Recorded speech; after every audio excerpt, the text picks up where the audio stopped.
The moment the people have been waiting on or waiting for, or however you want to say that. Well, this one's clear. Uh-huh. He's been breaking the internet, actually. Facts. James Pierre. I'm so glad you said that. Pierre Island's real. Yes. I think, honestly, no matter what you say, I'm going to lean on the social media reports that Pierre Island is going to be the best lockdown corner in the NFL this year. Oh, wow. I missed that part of Twitter. Wow. No, that's you just said the best on the team. That boy said the best in the league, lockdown corner. That's where I took it. That's where I took the reports. Goat. There we go. It's looking good right now. All right. Pick sixes back-to-back days. Yeah. And just seeing a lot of good things, breaking up balls too, even going head-to-head against Claypool and showing some bravado with that. What are you saying? No, man. That's all I know. That's all any of us know, really. Well, no, he was actually the first name that I had written down when I got back in town because of all the reports I had read on him from beat writers, from social media.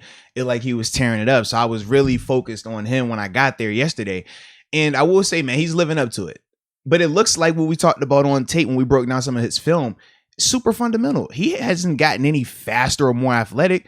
But once again, when you talk about him matching up with Claypool, I watched him in 7 shots where he's going up against Claypool, and Claypool from the 2-yard line is a monster because of the jump ball element. But what Pierre understands is getting hands on receivers, rerouting them, disrupting the timing of it, and he does it every time. So he's consistent. And that's the part where when I watch him, I'm like, that looks good. That's what we saw on tape last year, while we even projected that he could be a good corner right now. But he's definitely been doing well. And the caveat that I will say about him compared to some of the other names that might come up is he's legitimately making these plays in different parts of the field. Meaning this, when you hear a report about a guy getting a pick 6 and 7 shot, initially it sounds like, man, that was some crazy tough play. Like, boom, man, he did this, man. This is awesome. But a lot of times in 7 shot, it's pass or fail when it comes to throwing the ball because it has to happen right now. And from a route concept, typically you're either getting a fade ball or a slant ball. So it's right now. If you guess right, you can jump a route, get a pick, and be going the other way because everybody's already down there. So that was the part where I'm just like, with Pierre, let me make sure it's not just that. Because I know initially it was early on, he got the pick 6 and 7 shot. I'm like, all right, I know 7 shot. But when we went and watched him in the team portion, whether it was 2-minute drill, whether it was first down, whether it was situational third down, you still see him making plays on the ball. You still see him breaking on the ball. When I see that, I'm just like, okay, that lets me know that he's not just a guy that's good in this drill, because there's certain guys that are just good in a drill. He's actually showing that he can be legitimate out there. So now for him, he goes into that category of we need to see it in the stadium now. Like he's shown more than enough in that first week of practice. He's graduated to we need to see you in the game now, man. What's nice about this, though, at least, all this talk in the offseason about who we should pick up free agent-wise, Richard Sherman, any of these other cornerbacks that are available, bringing back Steven Nelson, does this give you enough right here where it's like, I feel like the Steelers made the right decision at least? This dude has shown enough potential where they could bet on him. So I do, but I don't. Okay. And this is the reason. I do because he looks good. He is doing what he's supposed to do. He is controlling every single thing that he can control.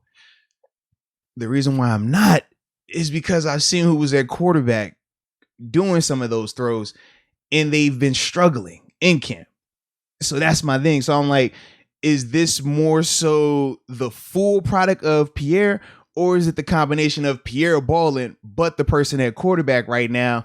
He was going up against a lot of our one receivers, though, was he? Yeah, no. In terms of the receivers, yes. But you remember, Ben hasn't been practicing. he was on and off. So that's why the matchups have been Pierre against a Claypool, Pierre against a Deontay, but you're getting Mason at quarterback. You know what I mean? So that's where it changed a little bit. So if this is Ben throwing these throws, it goes even to another level because we're like, yo, we respect Ben on a different, stratosphere than how we view Mason or even Haskins right now.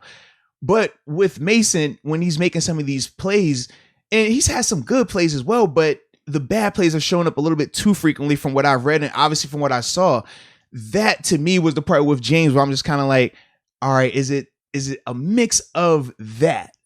And that's why I said I want to see him in the stadium, though, because if I see it in the stadium, well, that kind of puts to rest it was just a quarterback that puts that whole debate to rest. And now we can just say, well, no, he's legit, he's good, he's ready to go. We don't need anybody else out there.